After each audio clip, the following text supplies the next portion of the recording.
Olá a todos, sejam muito bem-vindos ao meu podcast Somos Infinitos. O meu nome é Nur Palma e hoje tenho aqui comigo Inês Maria Menezes. Ela faz rádio desde os 16 anos, é autora de 3 livros e o último eu tenho aqui comigo, Máquina de Escrever Sentimentos.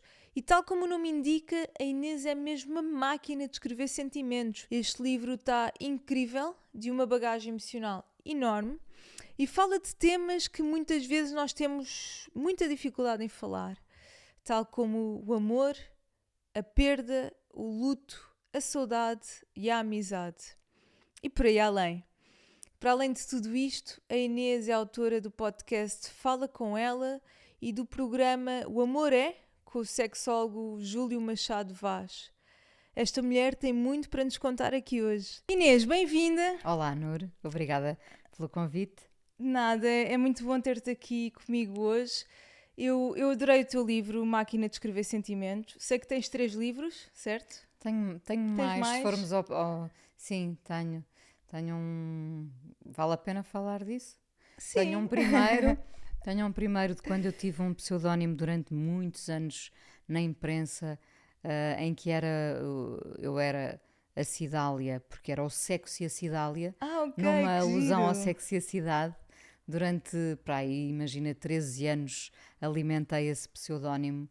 Começou na Grande Reportagem, que já não existe, depois fez parte do Jornal de Notícias e do Diário de Notícias, ficou imenso tempo aí. Depois ainda escrevi no Jogo, portanto escrevi uma crónica semanal enquanto Cidália, era muito provocadora, Ok. sempre ali a pisar uns territórios armadilhados no sentido em que era uma mulher muito desinibida, falava da sua autonomia e das suas aventuras sexuais e fez um enorme sucesso, a crónica e a personagem. Porque eu durante muitos anos não revelei quem era a Cidália. Mas desculpa a pergunta, porquê um pseudónimo? Porquê? Repara, estamos a falar de 2003. Em 20 Pois. anos, pouco mais de 20 anos, as coisas evoluíram muito. Mas quando eu comecei a escrever o Sexo e a Cidália, toda a gente dizia, eu ria-me imenso, não é? Toda a gente dizia, só pode ser um homem a escrever isto não pode ser uma mulher. Eu diverti-me Lindo. imenso com a Cidália e foram muitos anos que também acabaram por acompanhar muitos ciclos da minha vida. Eu comecei a escrever a Cidália, era solteira, portanto podia falar das minhas aventuras que quisesse, algumas ficcionadas, outras verdadeiras. Depois apaixonei-me, depois fui mãe e a Cidália atravessou esses períodos Todos esses todos. períodos. Sim, Ok. mas pronto, depois do Sexo e a Cidália, anos mais tarde, veio o livro dos Amores Impossíveis, que é um livro editado pela Abismo, que já não se encontra. É um livro muito engraçado de amores que são possíveis e outros impossíveis. E depois o Caderno de Encargos Sentimentais, Sim. que foi um sucesso porque partiu de uma edição de autor e depois a Bertrand convidou-me para editar pela Contraponto. E depois disso O Coração Ainda Bate, o livro de crónicas, e o livro do Fala Com Ela, que reúne algumas das entrevistas destes 19 anos de entrevistas do Fala Com Ela, e agora esta máquina que eu gosto muito. Tu és mesmo uma máquina de escrever sentimentos. És É-me mesmo. é-me fácil, confesso, escrever. Eu acho que a escrita, no fundo, acompanha o meu e o de todos, diria, o meu pensamento e, portanto, na escrita eu acho que nós ainda nos conseguimos organizar melhor. Sim, E sim, às vezes sim. quando nos falham as palavras, por exemplo, numa conversa como esta, podemos ir à procura de uma palavra e não a encontrar de imediato. Na escrita eu sou muito rápida e consigo organizar-me, portanto eu consigo organizar a chegar ao ponto que eu pretendo. Isso acontece todas as semanas com a Crónica do Coração Ainda Bate, que eu escrevo Sim, no sim, sim. público e que é também um podcast. Sim, aliás, tu tens o podcast Fala Com Ela também, não é? O Coração Sim. Ainda Bate e o Amor É. E o amor Não é, é? sim. Muito bem. Olha, Inês, eu estou aqui muito entusiasmada a estar a falar contigo. Eu adoro sublinhar os livros quando os leio. Boa. E o teu Está muito sublinhado. E vou começar aqui por uma parte que fala sobre um tema que gera muita controvérsia, que é a felicidade. Em que tu escreves: atravessas a vida com uma pergunta constante: és feliz? Às vezes são os outros a questionar, outras vezes tu próprio. Aquele eco miudinho que tem voz e te toca no ombro e depois te sussurra: és feliz? Nunca fomos tão felizes como gostávamos de ter sido. Nunca fomos tão felizes como gostávamos de ter sido. Esta frase ficou mesmo dentro de mim. E eu aproveito para te perguntar o que é felicidade para ti? Eu durante muitos anos, muito tempo, tive um problema com a enfrentar acho eu, a felicidade, não é? Por ser uma palavra que nos coloca num patamar de ambição, de expectativas, de sonho que se tenta alcançar, não é? A felicidade, nós parecemos estar sempre perto de chegar à felicidade, Mas nunca chegamos. mas parece que nunca chegamos, não é? Sim, Porque sim, somos sim. muito exigentes, porque nos boicotamos. E eu própria não gostava muito da palavra felicidade, tenho que confessar. Até que e aconteceu, acho eu, claro que eu consigo ver ao longo da minha vida momentos em que fui muito feliz, mas a felicidade, como eu gosto de dizer, também dura o tempo de uma canção, muitas vezes, não é? Nós somos felizes 3, 4 minutos, 5, às vezes somos mais. Sim, sem dúvida. Mas a felicidade, eu acho que também é uma espécie de conceito inventado para nos, às vezes, nos punir, porque nós estamos a sentir felicidade, estamos, se quiseres de outra forma, estamos alegres e pensamos: será que eu mereço isto? Será que eu devia ter isto? Será que eu estou realmente feliz? A culpa de ser feliz, A não é? culpa de ser feliz. Sim, sim, sim. E eu, depois da morte da minha mãe, depois de terem sido uns meses muito, muito sofridos, e eu pensei que de facto me iria afundar nesse luto prolongado, depois conheci realmente a felicidade. No verão do ano passado fui realmente feliz. E ser feliz é poder encontrar os amigos que nos dão conforto, que nos dizem as palavras certas ou às vezes até aquelas que não queremos ouvir. É estar à mesa e brindar com as pessoas que amamos. E com bom vinho. E com bom vinho, sim, confesso que sim. Portanto, a felicidade podem ser muitas coisas, é cada vez menos para mim uma questão material, porque na verdade se eu quisesse, se o fim do mundo chegasse e pensasses como é que vais organizar isto, ou se fosse uma arca de Noé, eu ia buscar as minhas pessoas, Claro. aquele grupo, não é? A minha seleção. E bastavam-me essas pessoas para ser feliz. Sim. E portanto, hoje em dia passa muito por esse amor, o amor, claro, pela minha filha, pelo homem com quem sou casada, pelos meus amigos, mas não sei porque canalizei muito para a amizade. A amizade fez com que eu me voltasse a sentir muito viva. Sim, Eu sim. preciso dessa rede dos amigos que me fazem rir, que podem gozar de mim, que podem gozar comigo, mas eles são o meu conforto, digamos. Espevitam-me, fazem-me sentir desperta para a vida, para reparar em coisas. E acho que se pudesse escrevia sempre sobre a amizade. Em tempo já foi sobre o amor, mas Era isso que eu te ia perguntar, se encontraste sempre a felicidade na amizade a vida toda, ou se é algo recente? sim, a verdade é que encontrei 2 ou 3 desilusões, mas muito raras. Sou uma sortuda aí, sem dúvida. Quer dizer, sou uma sortuda na vida em geral. Tu atrás aquilo que és, portanto. Não Eu é acho- sorte nenhuma. Acho que sim. É um reflexo do que és, não é? Mas agora não sei porquê, terá a ver com a idade. Os amigos são-me essenciais.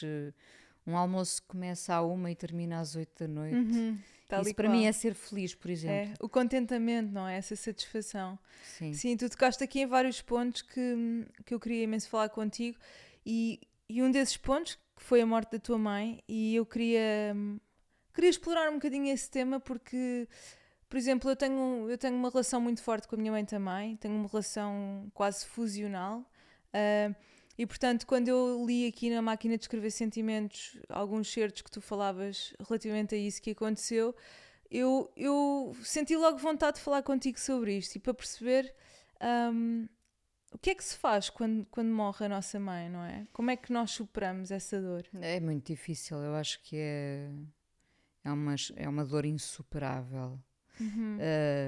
Tu tinhas uma relação muito chegada com a tua mãe? Tinha, apesar de viver longe da minha mãe há muitos anos, mas a minha mãe era a pessoa a quem eu ligava todos os dias, onde quer que estivesse. A minha mãe dizia, lembro-me, sei lá, de ter ido de férias para Nova Iorque e ela dizer: agora não ligues amanhã. Mas eu ligava na mesma, porque era muito importante para mim ter esse contacto com a minha mãe. Sempre tivemos uma relação muito próxima. Eu não ainda há poucos dias estava a recordar isso. Eu não fui não fui para o infantário, não fui para a pré-primária. Eu cresci com a minha mãe e só me separei dela e chorei muito quando fui para a escola primária. E depois continuei a estar muito colada à minha mãe, sempre muito colada à minha mãe, e portanto, digamos que eu dependia de certa forma da minha mãe, do amor dela, dos ensinamentos dela. E hoje em dia, quando eu costumo brincar e dizer, quando preciso de perguntar quanto tempo é que devo cozer o polvo, não há aquela pessoa imediata a quem eu pergunto uma coisa tão simples como essa, ou se devo regar aquela planta, ou aquelas perguntas que vinham sem querer, carregadas de esperança. Se esta flor... Mãe, tu achas que esta flor ainda vai abrir? E isso para mim era muito importante, ter esse lado. E continuo a sentir-me, de certa forma, já passou um ano e alguns meses, mas continuo a sentir-me amputada. E é muito engraçado quando vou fazer gravações de rádio, quando vou fazer uma coisa importante, eu ainda tenho a tentação de pegar no telemóvel telefone, para lhe ligar e dizer: olha, fiz isto, fiz mais isto. Enfim, a minha mãe foi essencial na minha vida. O meu pai está vivo, está bem, tem muitos anos já, tem 87 anos, mas a minha relação foi com a minha mãe. Eu tenho aquela frase das mães: as mães deviam viver para sempre. Não é? E eu percebo, é muito curioso, porque eu percebo que há pessoas que tiveram uma relação muito infeliz com as mães. Isso é uma coisa... Eu não posso imaginar o que isso é. Deve ser muito doloroso. E as pessoas às vezes dizem coisas que, enfim, para mim são quase uma agressão, porque dizem: nunca... Ou os pais é que deviam, os pais homem. Mas pronto, pensem nessa frase como uma frase em que nós colocamos lá a pessoa que merece o nosso amor incondicional e que devia ser para sempre. Sim, eu vi uma entrevista tua, agora já não me lembro concretamente qual, mas em que alguém dizia, em que tu dizias que ligavas todos os dias à tua mãe, e alguém dizia: pois tinha que ser, e tu: não tinha que ser, era um prazer. E portanto eu senti isso do teu lado, isso que estavas a dizer de quase que ser uma ofensa, alguém dizer: pois tem que ser. Não, era um prazer falar com a minha mãe. Era um prazer porque pela aprendizagem diária, pelo conhecimento que ela me dava das coisas, das pequenas e grandes coisas, e porque tive a sorte de ter uma mãe muito presente na minha vida. E penso que felizmente tenho essa relação com a minha filha também. Sim. E foi a tua filha que fez a ilustração deste livro, não é? As ilustrações todas, sim. Lindo. Esta e as outras todas. Sim. Olha, abri sem querer. Olha, que giro. Não foi de propósito. Até eu tirei foto a essa frase e mandei à minha mãe quando li. E vamos falar só um bocadinho do luto para eu perceber, porque eu perdi um pai e sei a dor que é. Portanto, mas a relação com a mãe é a relação com a mãe. E o que é o luto para ti? Como é que se faz um luto?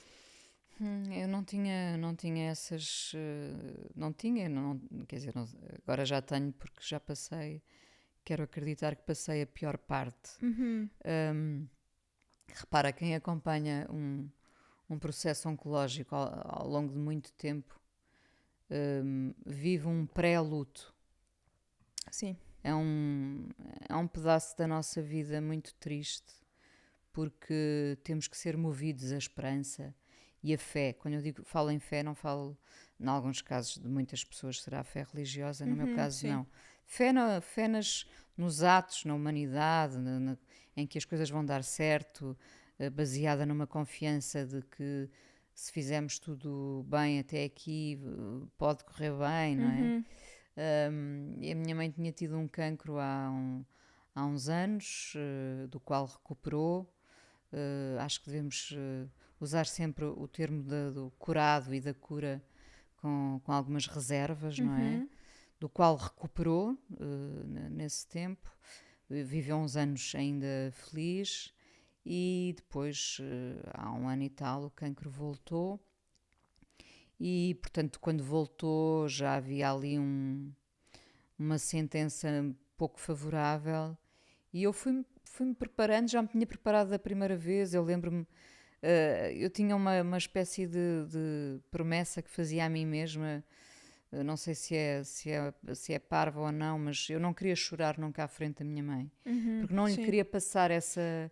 Não queria que ela percebesse através de mim que era grave. Sim, não querias que ela sentisse Não esse queria que ela peso, não é? sentisse. E se calhar às vezes é bom desabar Sim. com as pessoas que amamos.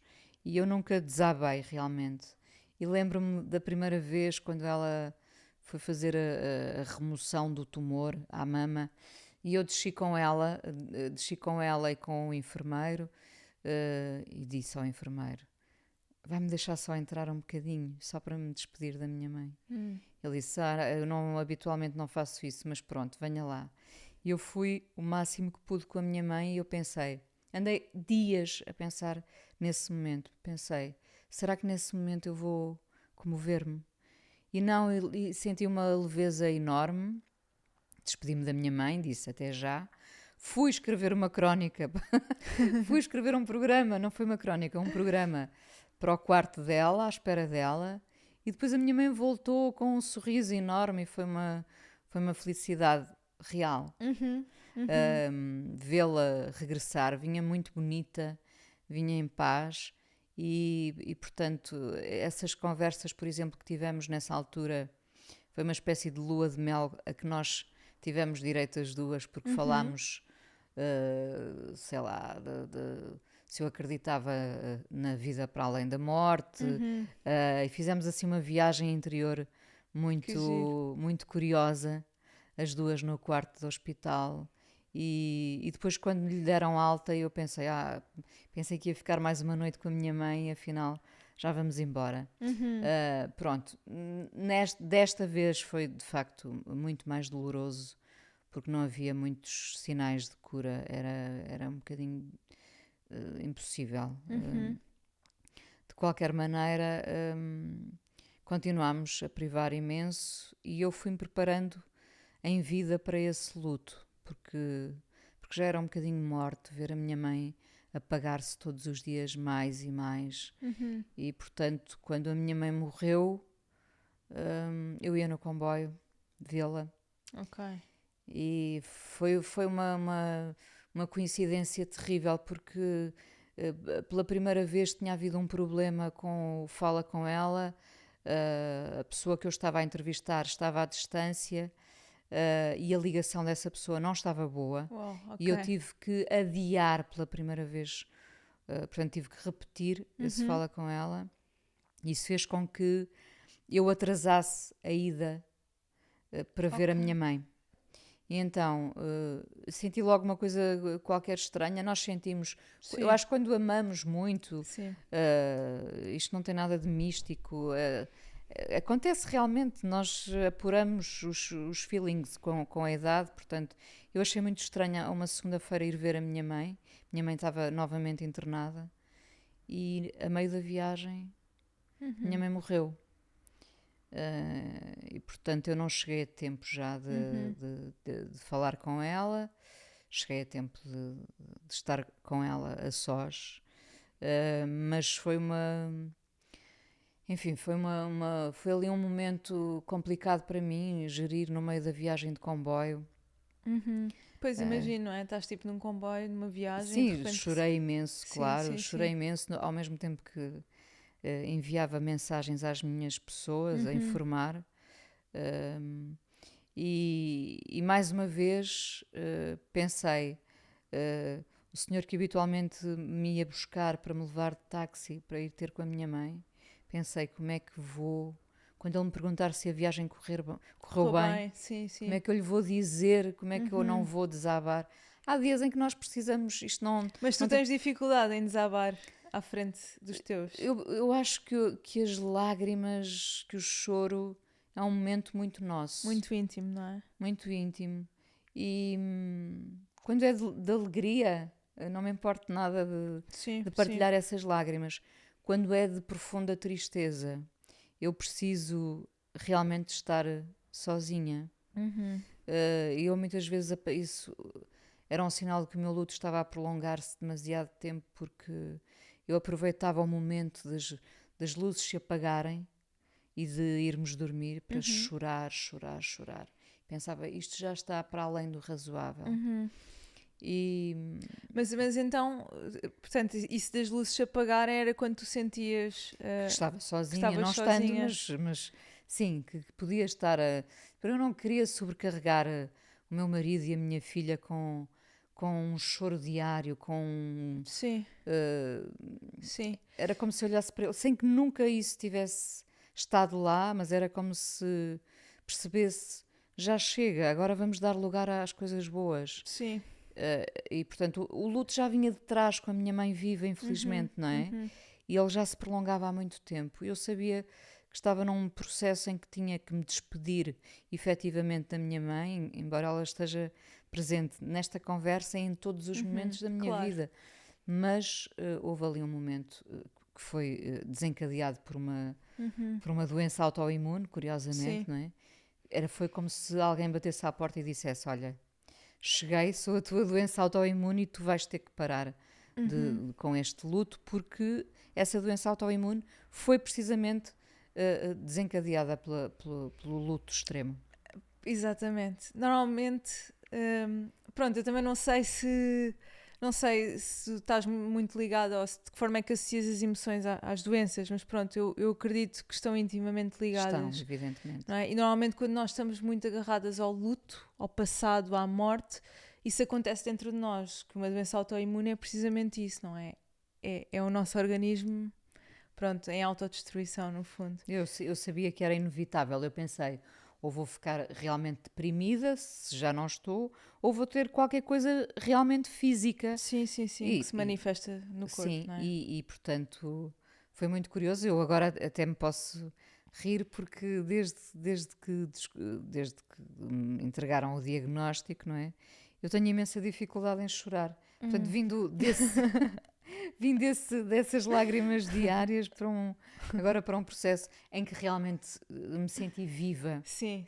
Pensei, nem uma pessoa que nos ama, a minha mãe, podia querer isto, não é? Podia querer ver-me entregue a um luto tão pesado e penoso e, portanto, voltando do luto para a felicidade, neste verão passado fui efetivamente feliz, como não sei se alguma vez tinha sido, nem em criança.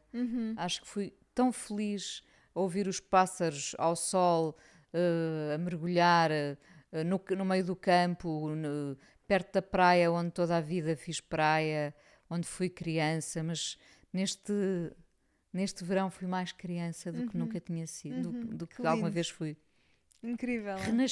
Eu renasci realmente e o Tosé, o meu marido, ria-se muito comigo porque eu passava horas na água e ele dizia, tu pareces uma criança, e eu ficava com os dedos enrugados e tão feliz por estar na casa da minha mãe. Muito bonito. Inês, fazendo agora a ponte para o amor. Vamos a isso. Que tu falas muito sobre o amor e que escreves muito bem. Não sei, eu ao ler-te parece que tu falas diretamente para o coração. Neste caso, falaste diretamente para o meu e acredito para imensas pessoas. Há uma parte que tu falas do amor low budget, não é? E que as pessoas dispensam a bagagem. E eu pensei muito sobre esse tema porque realmente nós olhamos à nossa volta e cada vez mais há pouco tempo para investirmos naquilo que são os relacionamentos duradouros, e significativos na vida, não é? Aquilo que nós vemos cada vez mais é a cultura do imediatismo, a cultura acabamos por descartar muita coisa, que é aquilo que está a acontecer no mundo, não é? Nós agora temos o maior conforto de sempre, temos tudo quando queremos, temos a Netflix, já não precisamos de esperar que venha um episódio de uma série que vinha uma vez por semana, enfim. O que é que queres dizer com o amor low budget? Não, o que eu percebo das relações hoje em dia, e portanto o que é que está diferente em relação a uns anos, é que as pessoas facilmente nos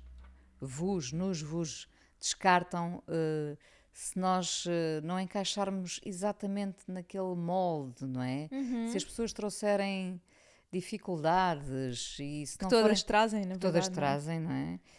Se não forem tão perfeitas como deram a parecer inicialmente, se têm um passado complicado, eu acho que as pessoas, eu sei que o mundo está realmente do avesso e que tudo está a ser difícil, as guerras, os problemas todos da habitação, A tecnologia, não é? a tecnologia, Está a ter um impacto brutal. a nossa sobrevivência pós-Covid, mas uma relação a sério só se faz se nós formos lá ao fundo e quando vamos lá ao fundo, claro que descobrimos coisas boas e menos boas, mas todos somos feitos dessas coisas menos boas e quem, eu acredito, quem nos amar vai nessa viagem, não é?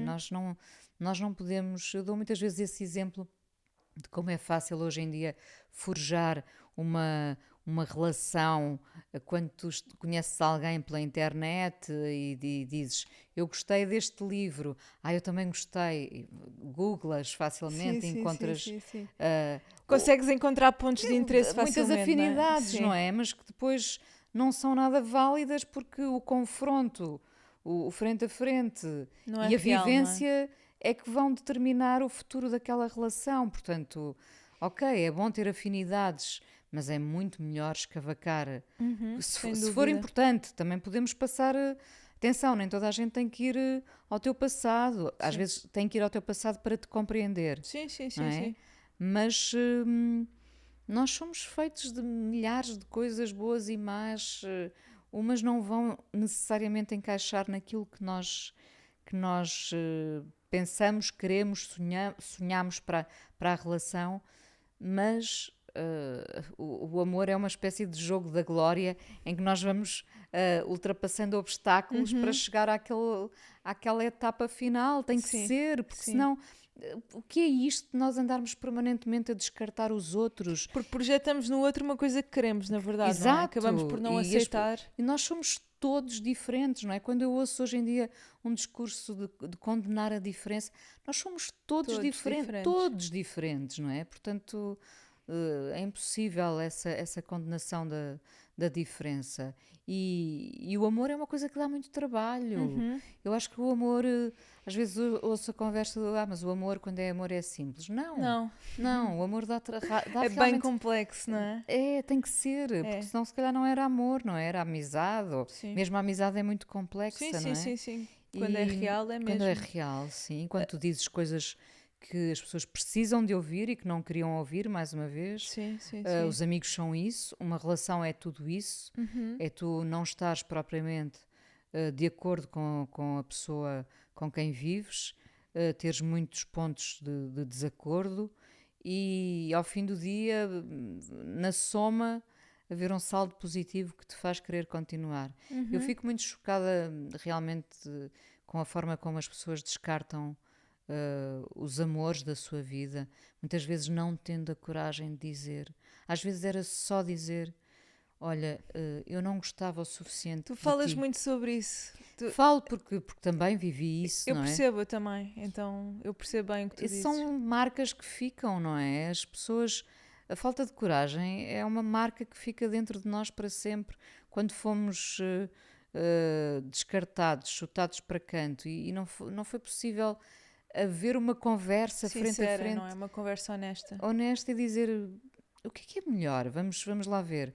Alguém nos dizer: olha, lamento, mas eu não estou preparado para esta relação, ou eu não gosto o suficiente de ti, ok, pode terminar com a velha frase, mas podemos ser amigas ou amigos, sim. E muitas vezes eu Sim, sou muitas vezes amiga funciona. de todas as pessoas que amei, de todas as pessoas que amei.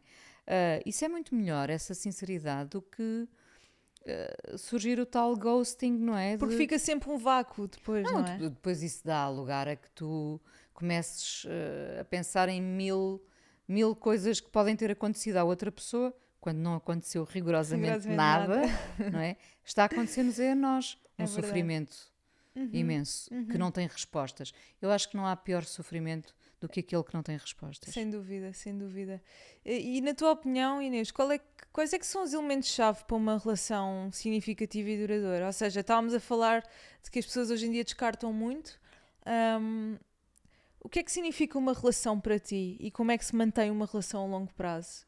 Isto, desculpa só, isto sim. Porque eu cresci a não acreditar no amor. Eu nunca acreditei no amor até há pouco tempo. E porque o amor que nos é vendido nos filmes é completamente irreal.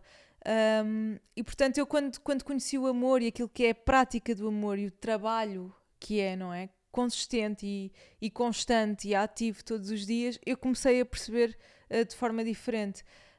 Por isso é que eu te pergunto a ti, qual é a tua opinião sobre isto? O amor, para mim, passa muito pela verdade, não é? Essa verdade pode ser, lá está, mais uma vez, como nos amigos, sendo outra forma de amor, ouvirmos coisas de que não gostamos. O amor, para mim, passa muito por alguns pilares, como sinceridade, verdade. Nenhuma relação cresce saudável entre mentiras, não é? E depois o cuidar, que foi uma coisa que eu... O cuidar, sim. Sim, o cuidar foi uma coisa que eu aprendi mais tarde, porque para mim ainda faz sentido, mas para mim era muito importante a admiração. Eu tenho que admirar a pessoa que está ao meu lado, não é? E mesmo com os meus amigos, eu quero admirá-los, não é? Não quero ser condescendente e dizer, mas ele é boa pessoa. Claro que é fundamental ser boa pessoa, mas...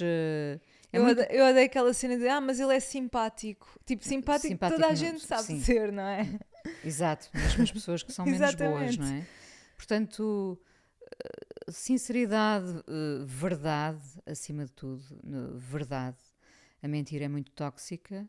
Sim, eu olho para ti e vejo muita verdade, por acaso. Sem te conhecer, eu acho que tu transmites muito isso, de que é um valor muito importante para ti. É muito importante para mim, portanto... Alguém que me queira fazer menos bem, basta mentir-me. Porque eu valorizo tanto a verdade que... A mentira para ti tem um impacto muito forte. Tem. Que para outras pessoas, se calhar, não tem. Ok, na sociedade em que vivemos, se calhar eu não devia valorizar assim tanto a verdade, mas... Eu acho que é não brutal consigo isso. ser postiça, não é? Sim, eu não consigo... Eu não quero uma relação postiça, nem com a pessoa com quem vivo, nem com os meus amigos, nem com a minha filha, nunca. Minha filha está educada para me dizer toda a verdade, seja ela qual for. Tem o território dela completamente aberto, verdade escancarada. Conversamos todos os dias à mesa sobre as opções dela. Eu acho que uma relação deve ser isso, não é? Deve ser essa verdade. Não, uma coisa que tenho aprendido, não mergulhar diariamente no passado da pessoa que amamos, porque isso também, eu ia dizer a longo prazo, mas se calhar até a curto prazo, pode ser muito danoso. Sim. Nós já não vivemos nesse passado, não é? Nós estamos a viver o agora. Nós temos que ir ao passado para compreender que aquela pessoa é o resultado desse passado, mas não podemos andar sistematicamente, é uma aprendizagem minha recente, não podemos andar sistematicamente a ir ao passado buscar respostas. Perguntas e respostas, então, mas não tem a ver com a forma de ser, mas com o que aconteceu. Sim. O que aconteceu definitivamente deve ficar lá atrás, deve ficar fechado, não deve ser permanentemente convocado para a nossa conversa diária, porque desgasta. Desgasta, exatamente. Sim. É uma coisa que vai moendo a relação, não é? E tu de repente podes ser surpreendido com uma erosão enorme, mas essa erosão acontece porque foi esse desgaste diário que levou até lá. E portanto há coisas que devemos deixar numa gaveta e há coisas que devemos convocar para o nosso dia-a-dia. Claro. Portanto, sinceridade, verdade, cuidar. Sim. Cuidar e admiração. Nós temos que admirar os nossos pares. Amor também é tu quereres ser... vou dizer uma coisa que parece, enfim, superficial ou frívola, mas nós quando estamos apaixonados ou apaixonadas, nós efetivamente queremos estar mais bonitas por causa do amor. Sim. Porque o amor nos faz sentir vivos. Portanto... Mas é curioso porque acontece o oposto, se reparares, à maioria dos casais e, portanto, quanto mais anos dura, mais um desleixo, existe um desleixo, não sei se tu vês isso. Sim, existe, nós... Eu concordo contigo, atenção, eu também sou essa pessoa, que o amor, eu quero estar arranjada, eu quero que a pessoa com quem estou goste de mim, olhe para mim e pense, oh, estás mesmo linda. Mas também te dá o direito a estar de pijama. Exatamente, sim. Se for esse o caso, não é? Não há nada mais confortável. Ok, já estamos todos cansados de comédias românticas, mas um bom dia pode ser estar de pijama a ver sem dúvida a Bridget Jones, não é? Quer dizer, pode ser só isso, mas o amor é uma alavanca importante para nós sermos melhores. Sim. Impulsiona-te a seres numa melhor, relação boa, não é? Sim, numa relação boa. Nós queremos estar bonitos, queremos escrever, fazer coisas, falar, enfim, o amor é uma forma de nos sentirmos realmente vivos. Isso é o amor, sem dúvida. Isso é o amor, não é? Dúvida. Não é ficar em casa, não poder privar com outras pessoas ou não vestir isso determinada é o amor coisa. tóxico, sim. Isso é o amor tóxico, todos sabemos, não é? Sem dúvida. Inês, tu escreveste uma frase também que é: o amor acaba quando o silêncio vem para jantar, quando não foi convidado. Epá, brutal mesmo. Porque isto reflete, não é? Reflete o caminho que muitas relações depois acabam por levar, não é? Estávamos aqui a falar do amor e daquela vontade que nos dá de nos sentirmos vivos e de fazermos coisas, mas realmente em muitas relações o que acontece é que começa a chegar um silêncio à mesa, não é? Acabam-se as perguntas porque se acaba a surpresa, não é? Eu acho. Acaba-se a surpresa, acaba a curiosidade em relação à outra pessoa. Nós achamos que a outra pessoa já não nos vai surpreender.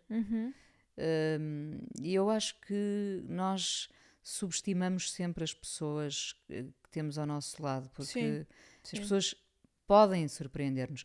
Não é por acaso que muitas vezes, quando uma relação, longa ou não, acaba e depois alguém mais queixoso diz: pois, mas ele agora parece outro, ou ela agora veste-se de uma maneira diferente. Claro, porque nós temos isso tudo dentro de nós, nós estávamos a ser motivados para sermos melhores, ou às vezes só para sermos o que somos, mas nós facilmente vamos entrando numa área de conforto, que, como digo, é muito boa, mas não nos podemos apagar. Portanto, mas qual é a chave, ou seja, na tua opinião, como é que se cultiva essa surpresa e essa curiosidade num relacionamento? Porque não é fácil, não é? Lá está, é um trabalho constante e ativo. E quando deixamos de trabalhar, se calhar aparece esse silêncio. Ficamos baços. Sim. E vem o silêncio, o jantar sem ser convidado. Repara, eu sou uma pessoa muito curiosa, não é?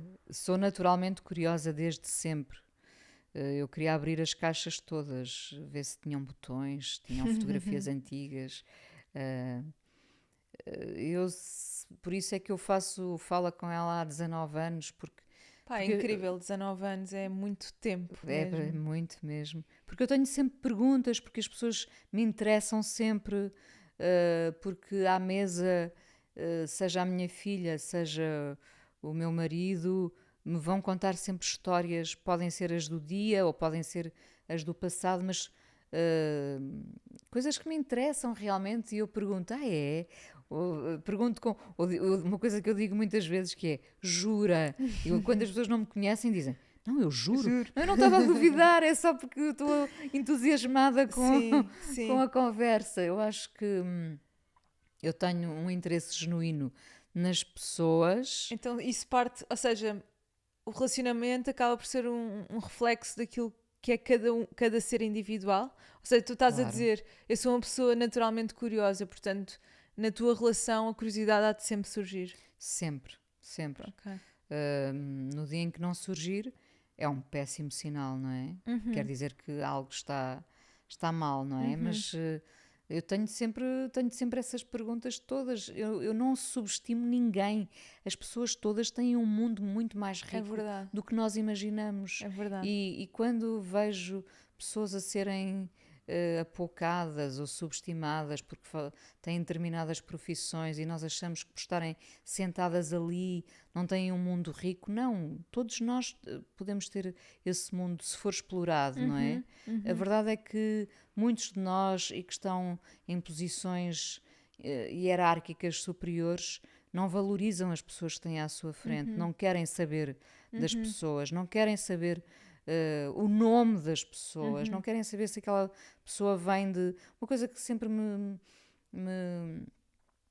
suscitou curiosidade era perceber das pessoas que trabalham comigo, de onde é que elas vêm.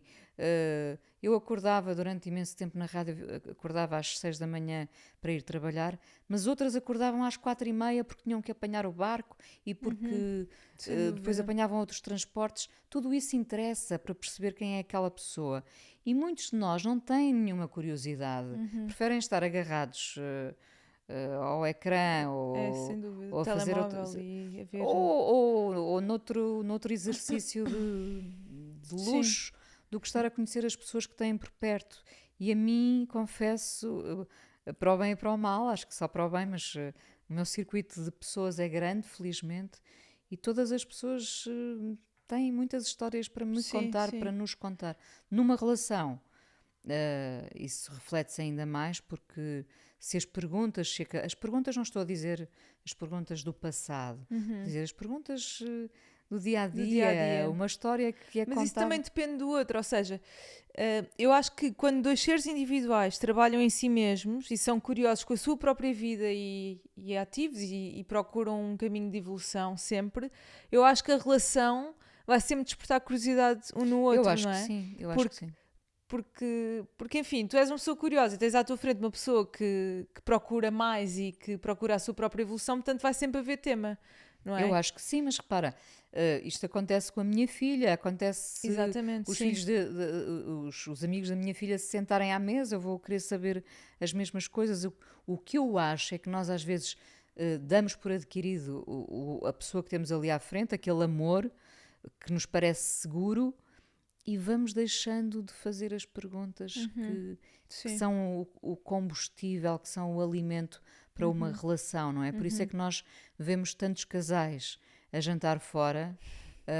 Ainda há pouco tempo escrevia sobre o Dia dos Namorados, porque ir jantar fora e haver um silêncio imenso... É que isso acontece tanto, não é? Nós vamos jantar, olhas à tua volta e vês casais tipo, que tu pensas, opá, aquilo... Quer dizer, não é por mal, mas tu sentes que aquilo está acabado. Que a chama se apagou. Não é? E está em nós reacender essa chama. Eu acho que muitas vezes está mesmo em nós, sabes? E nós vamos à procura de soluções, evidentemente, é importante ouvir os outros, mas muitas vezes o segredo está em nós. Acho que é sempre possível voltar a alimentar essa relação. Sim, sem dúvida. Muito bem, Inês, tu no início da nossa conversa dizias que tinhas muita dificuldade em abanar à frente das outras pessoas. Abanar ou... Desabar. Abanar. Pronto, a chorar, a desabar, a ficar vulnerável, não é? Não, vulnerável eu estou muito. Vulnerável eu estou sempre, sabes? Vulnerável eu vou para todos os sítios sempre...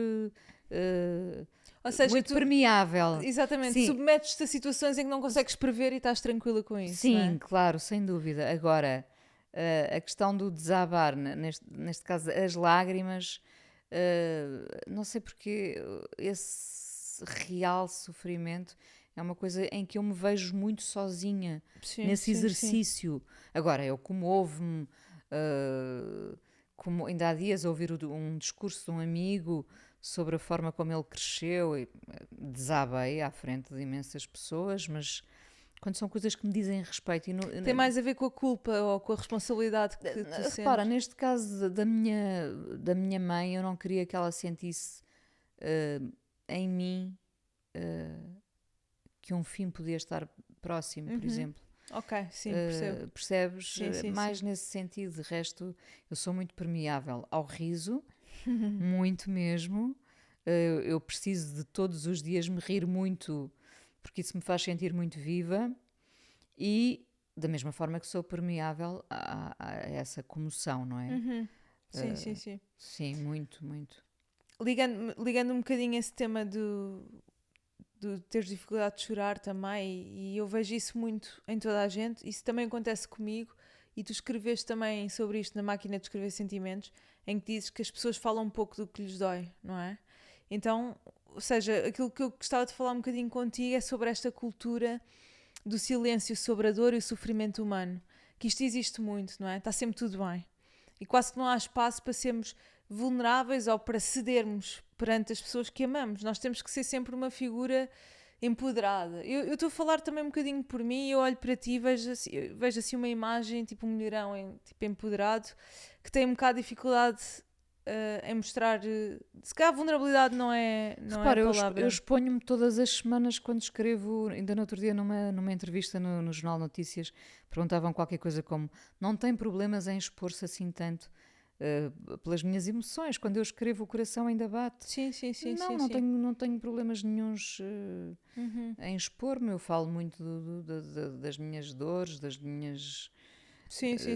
Mas vês esta dificuldade no mundo? Não, eu vejo, porque repara, o que está logo errado à partida é a pergunta que todos nós fazemos, eu também faço, sem refletir muito sobre ela, porque ela já está automática debaixo da língua, que é: estás bem? Tu encontras alguém e perguntas: estás bem? Nunca perguntas: estás mal? Ou como é que está? Nós perguntamos muito mais: estás bem? Do que como é que estás? Quando alguém pergunta como é que estás, há muito mais espaço para eu dizer: olha, hoje não estou muito bem. Eu, por exemplo, às vezes digo, quando me perguntam como é que estás, eu digo: isso daria agora uma longa conversa. Porque normalmente não há tempo para isso. Pois nunca. Isto também tem a ver com a velocidade do mundo atual, não é? E porque temos que estar sempre felizes, bem na fotografia, felizes, demonstrar que temos uma vida invejável. E não, quer dizer, por trás de uma fotografia muito perfeitinha está às vezes alguém a colapsar em dor, não é? Sem dúvida, isso acontece imenso. Só que a dor não é apelativa, não é? Falar do que nos dói não é uma coisa apelativa. Não sei se gera likes no Instagram, não gera likes de uma maneira geral. Falar das nossas dores implica tempo, implica escuta. Presença. O outro abdicar do seu protagonismo para: agora eu vou ouvir-te. Diz, fala, o que é que te dói, onde é que te dói. Eu acho que nem toda a gente está para isso, porque nós andamos todos a apagar os nossos próprios fogos, não é? A verdade é essa.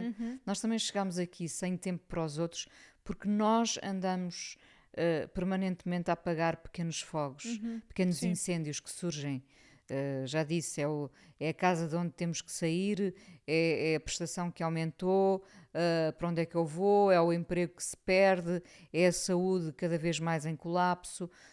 Nós não conseguimos olhar para as feridas dos outros porque estamos a olhar para as nossas feridas. Sim, eu acho que sim, não é? Sim. E depois, porque nesta era de tanta importância das redes sociais, de facto o que se tornou apelativo é o que é bonito, é um grande sorriso e não tanto uma grande... alguém dizer: estou sozinha e preciso de ajuda, não é? Claro que isto às vezes também, atenção, desencadeia grandes processos de solidários e de ajuda. Eu fico muito feliz com isso, mas no geral eu diria que não é apelativo falarmos da dor. Sim, não é apelativo. Não é apelativo. E por outro lado, eu acho que nós devemos falar das nossas dores, da nossa intimidade, com as pessoas que nos merecem também. Sim, é um espaço que é muito nosso, é Sim. muito íntimo e é um risco também expomos a pessoas que não... Sim, porque repara, uma coisa é eu escrever a falar de amor, amizade, ser mulher nos dias de hoje, falar sei lá, gratidão. Outra coisa é falar da tua própria vida, Claro, não é? Sim, claro. sim, é muito diferente. Acho que devemos, sinceramente, escolher as pessoas com quem partilhamos esse tipo de experiências. Tu és seletiva com as tuas pessoas? Com quem partilho a minha intimidade, muito, muito mesmo. Também acho muito importante. E tal como estavas a dizer e como escreveste, vamos cheios de pressa a lado nenhum, não é? E agora eu pergunto, do que é que nós fugimos tanto? Porque nós não paramos, não é? Estamos sempre em constante movimento, à procura de alguma coisa a correr. O movimento é bom para fazer acontecer, não é? Mas eu acho que muitas vezes, e repara, esta sociedade não está a promover de maneira nenhuma o silêncio, ou quer dizer, promovem em circuitos mais fechados. Sim, mas não é algo que seja naturalmente promovido na nossa Tu sociedade. vens Até porque isso não gera dinheiro, não é? Pronto, tu vens num táxi, num Uber, em qualquer plataforma, e nunca tens silêncio, tens sempre ruído, não é? Eu já muitas vezes questionei a pessoa que está ao volante se aquela música lhe agrada, porque aquilo é somente ruído, não é? Eu acho que muitas vezes nós estamos a fugir. Estou-te a imaginar. Já perguntei, porque me está a agredir, confesso, e pergunto: o senhor gosta mesmo disto que está a ver? Olha, nem sei o que é. Então, e nesse caso não acha que... As pessoas ficam muito... tomam isso como uma agressão, não é? Sim. Mas eu acho que nós podemos e devemos escolher o que queremos para nos acompanhar, não é? Aquele homem que está ali há tantas... Pode ser uma mulher, evidentemente. Que está ali há tantas horas a conduzir um carro, a aturar pessoas. Não tem que estar a levar com um barulho que não quer só para lhe fazer companhia. Eu acho que muitas vezes fugimos... acho que temos medo do que o silêncio nos devolve, não é? E o silêncio às vezes devolve-nos a solidão, as dores que estão por sarar, as pazes que não foram feitas com alguém, enfim, tudo isso vem à tona no silêncio. E eu acho que esta é uma sociedade e uma era muito ruidosas, em que quanto mais camadas tivermos para diluir, lá está a dor, o incómodo, melhor. Sim, estamos sempre à procura de formas de escapismo à dor, completamente, não é? Estamos sempre em fuga, portanto. Sim, e tu consideras importante mergulhar nessas dores? Por exemplo, no processo de luto da tua mãe, por exemplo, foi importante para ti passar tempo em silêncio? Sem dúvida, sem dúvida. Eu fiz muitas viagens de comboio, não é? Falo disso aqui no livro. Para ir ver a minha mãe tinha que fazer muitos quilómetros sempre. E apesar de vir, a maior parte das vezes, acompanhada pela dor, foram ao mesmo tempo processos de catarse, sem dúvida, e em que acabava, no meio daquele sofrimento todo, acabava por me sentir quase purificada, por vir no comboio, numa longa viagem, a ver a paisagem, a pensar em tudo o que tinha absorvido naquele dia, o que é que iria acontecer a seguir. Nesse período, eu acho que muitas vezes estamos realmente conectados com uma frequência, naquele caso era a dor. Sim. E eu passei por coisas muito particulares nessa altura, quando de chegar à estação e de ter um taxista cuja mulher se tinha tentado suicidar, e eu perceber que havia qualquer coisa de estranho com ele, eu dizer, está tudo bem consigo? E ele disse, não está, olha, aconteceu isto, e parar ali, a meio do caminho, com as mãos na cara, a dizer, eu estou desesperado. E eu vinha de um dia complicado com a minha mãe e pensei, as pessoas conectam-se porque também estão na mesma frequência. E conectam-se através da dor, muitas vezes, e dessa vulnerabilidade, não é? Lá estávamos a falar de que nós tentamos esconder a nossa dor, mas na verdade isso conecta-nos muito aos outros, porque quando nós dizemos a alguém eu sofro e eu estou em dor, dá liberdade ao outro também para estar, não é? Porque o que eu noto muito, por exemplo, na minha pessoa é... Eu sou sempre uma pessoa que tem que estar... aquele protótipo de mulher tem que estar sempre bem e capaz e ágil e com força. Mas essa figura também impõe ao outro que esteja sempre bem, ou não lhe dá espaço para estar mal. E isso às vezes não traz essa intimidade, não é? Entre duas pessoas. Sim, e, enfim, nós vivemos muito de expectativas, não é? Sim, sim, sim. O que é muito errado na maior parte das vezes. Criamos falsas expectativas, não é? Porque às vezes só queremos dizer que não estamos nada bem, não é? Uhum. Sim. Por exemplo, Quantas olha, vezes? um sítio onde eu desabei muito e foi muito importante neste processo de luto foi na terapia, não é? Uhum. Sim, Com a minha sim, psicóloga, Uhum. foi provavelmente a pessoa que mais me ajudou, porque às vezes não são propriamente as pessoas de casa que estão munidas das ferramentas certas para nos ajudar, Claro, e nós claro. precisamos de um outro olhar, de uma outra opinião, e eu desabei muitas vezes. Sim, terapia é fundamental. Fundamental Sim, mesmo, sim, sim. sim. E ainda bem que cada vez mais é menos tabu, porque em tempo já foi bastante, não é?